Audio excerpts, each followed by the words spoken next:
crazy. We done lost some giants, man. So I got a question since we on the radio together. And you got DJ Paul on here and everybody. I got a question for y'all. What's up with that, man? Did y'all see the interview with the boy, little Kodak Black, when he said that he was better? When he said he was better than Tupac and Biggie? Oh, I heard about that. Yeah, that was more. No, I didn't see that. Yeah, man. You know, I listen to this new shit, man, and I listen to these kids, man, and they say some stuff that, you know, that can be considered sacrilegious, man. Yeah. You know, for you to ever say you better than Pac or Biggie, man, you know what I'm saying? You talking about two of the most prolific writers of our time and theirs. You know, blasphemy. But yeah, it's blasphemy. But you know what though? You gotta really look at it as you know, their youth. You know what I mean? They don't really know, and they cocky right now. They're doing their thing, and I mean, you gotta remember when you was young and cocky. You know, you'd have probably said some shit. I know. I probably would have said I'm better than how long you been knowing me? You know what I mean? How long you been knowing me? No, I wouldn't have never said that. I would have never said that. I grew up on LL Cool J. I know, but we said some pretty shocking shit though. Think about it though. We said some pretty shocking shit, so that's shocking for them. You feel me? I grew up on Luke Skywalker, Two Live Crew, Ghetto Boys, Public Enemy, LL Cool J. I would never or even allow anybody in the room to ever say anything about any of them. That's just me. Yeah, and I'm just saying. And with me, and with me, look, little bruh, I grew up on you. Speaking directly to Bushwick, I grew up on you. I grew up on Face. You guys were my idols. You know what I'm saying? I would have never put myself I would have never said that. I mean, to this day, you know, you just left me. You just left me a couple of months ago out here. And you seen how I still acted with you, man. I grabbed you and I hugged you, man. I would never put myself, I still revere you in Face, man. You know what I'm saying? I would never, Pac was my boy. Facing you, I met when I was on tour with y'all, but I would have never said nothing like that. Hopefully it's what you said. Some shocking shit. He said it as a shock value.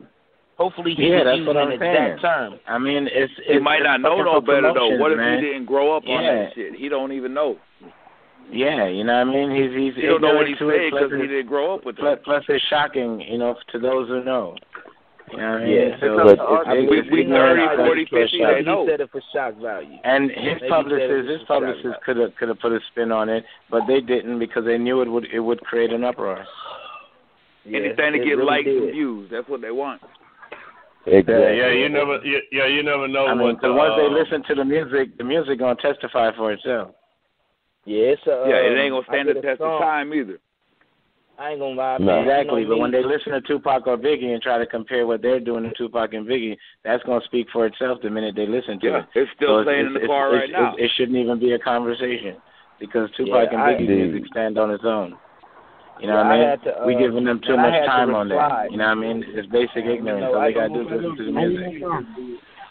Yeah, I had to, you know, me, I mean, I've never been a quiet person, man. When he said it, I mean, I was actually in the studio when we heard it, and I wound up doing a song called Expose.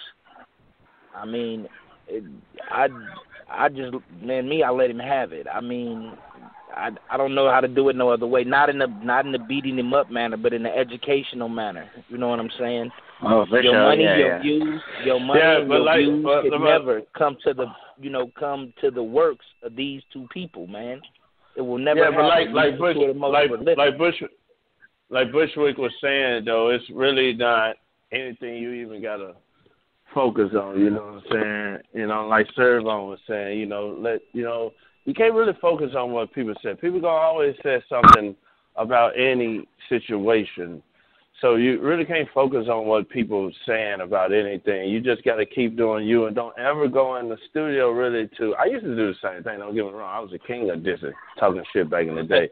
But these days, you really can't even focus on what people are saying because you'll run yourself crazy. It's better to just go in the studio and just focus on making a hot song and this and that and just don't really care. As long as don't nobody approach you face to face and try to put hands on you, man, it don't even really matter what niggas saying out No, in I these didn't. streets, No, man. like I said, I didn't make a Yeah, diss track. It's more educational than anything. You know what I'm saying? Oh, I got you. I got you.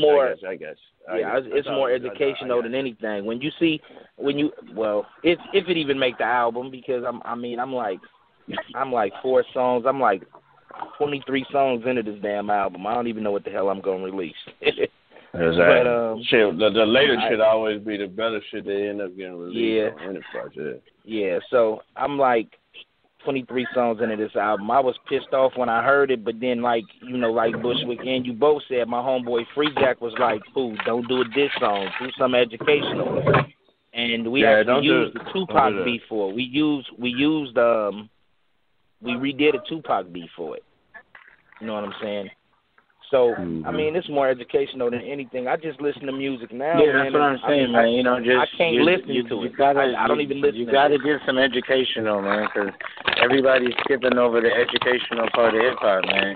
Hip-hop always had education in it, man. Yeah, I actually wish you were still out here. I'll take you on this trip I'm going on in a couple of days, Bushwick. You left too quick, man. You know, I'm going to take Kiani. For sure.